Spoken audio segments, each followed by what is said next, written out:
Hello. कैसे हो आप सभी? क्या एकदम बढ़िया हैं, एकदम अच्छे हैं, एकदम शानदार हैं? तो चलिए फिर शुरू करते हैं हम आज की क्लास। तो आज की क्लास में हम पढ़ने वाले हैं रेंज या परास। ठीक है, जिसको इंग्लिश में रेंज और हिंदी में परास बोलते हैं।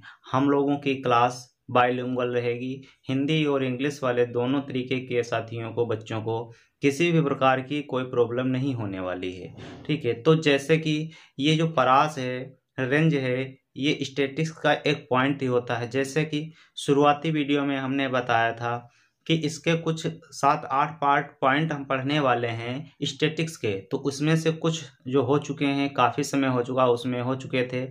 और अभी पिछले 1-2 दिन पहले हमने मीडियन का रिवीजन किया। उसके बाद कल हमने मोड के बारे में पढ़ा था, बहुलक के बारे में पढ़ा था।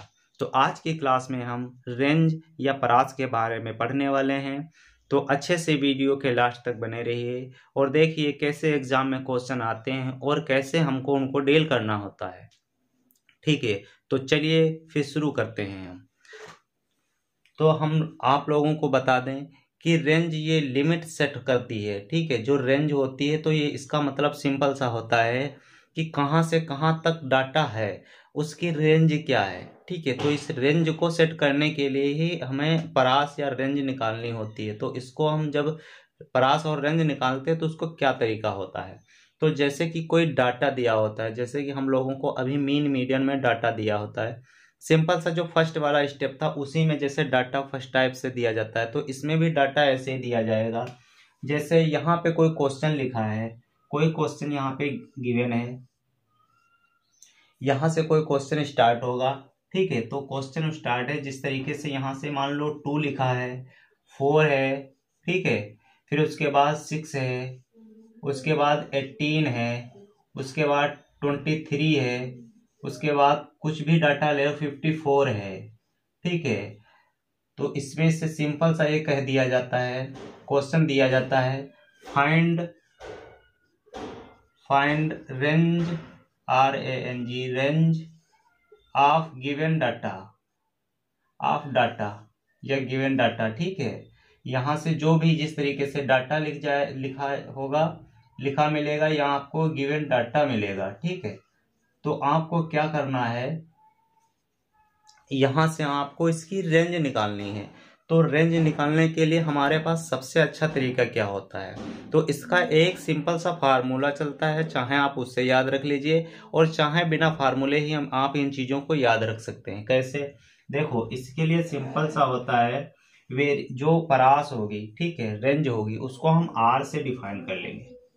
जब नहीं पता है तो हमको आर से डिफाइन कर लेंगे, आर से लिख लेंगे इसको। ठीक है, और रेंज निकालनी है तो क्या करेंगे, इसमें या तो आप ऐसे याद रखें या तो फार्मूला याद रखें। इसमें सबसे पहले ये होता है कि सबसे बड़ी संख्या माइनस सबसे छोटी संख्या। तो सबसे बड़ी संख्या क्या है, इसमें हम पहले फार्मूला लिख लेते हैं। ठीक है, तो यहां से होगा सबसे बड़ी संख्या, यहां पे लिखेंगे सबसे बड़ी संख्या जो डाटा में गिवन है, माइनस सबसे छोटी संख्या।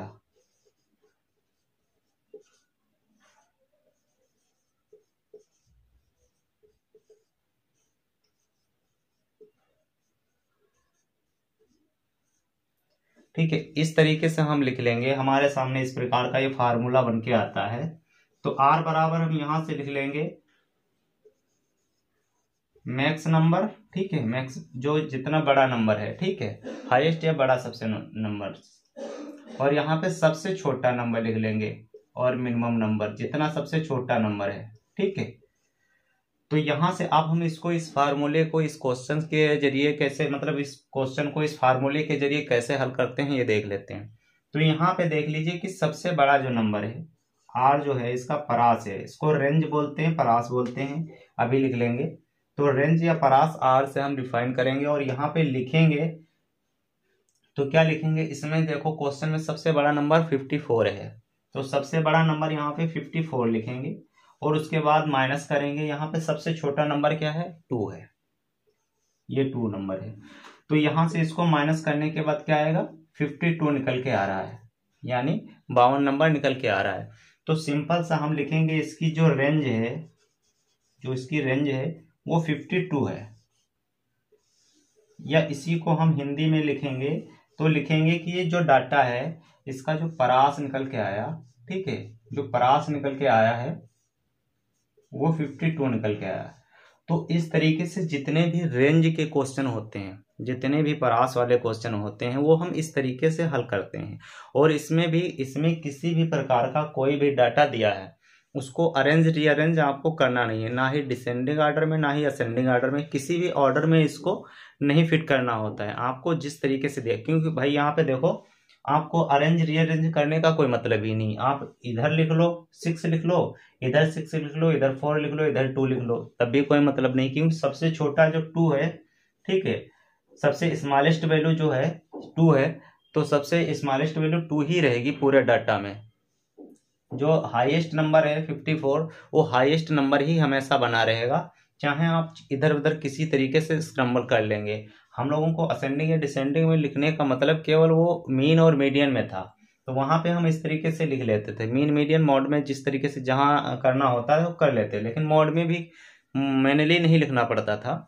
तो इसमें केवल मीन और मीडियम में ज़्यादा आवश्यकता थी। यहाँ रेंज में भी इसकी कोई आवश्यकता नहीं है, चाहे असेंडिंग ऑर्डर में हो चाहे डिसेंडिंग ऑर्डर में हो, चाहे जैसा भी डाटा लिखा है, क्योंकि आपको तो सबसे वो नंबर उठाना है जो सबसे बड़ा है और सबसे छोटा है।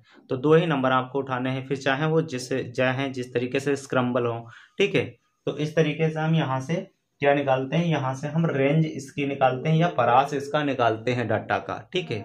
तो इस तरीके से हम फाइंड आउट कर लेते हैं परास को। तो आज की वीडियो में इतना ही सीखते हैं। आप जहां कहीं भी इसके क्वेश्चन मिलते हैं परास के क्वेश्चन करने की कोशिश कीजिए। उसके बाद कल की वीडियो में पढ़ने वाले हैं जो रेंज कोफिशिएंट पढ़ने वाले हैं। रेंज कोफिशिएंट भी बहुत इजी होता है। इस तरीके से हम एक क्वेश्चन लाएंगे और आपको बताएंगे किस तरीके से हम रेंज कोफिशिएंट निकालते हैं, ठीक है। तो आज के लिए इतना ही, आज की वीडियो में इतना ही। मिलते हैं नेक्स्ट वीडियो में, तब तक के लिए जय हिंद दोस्तों।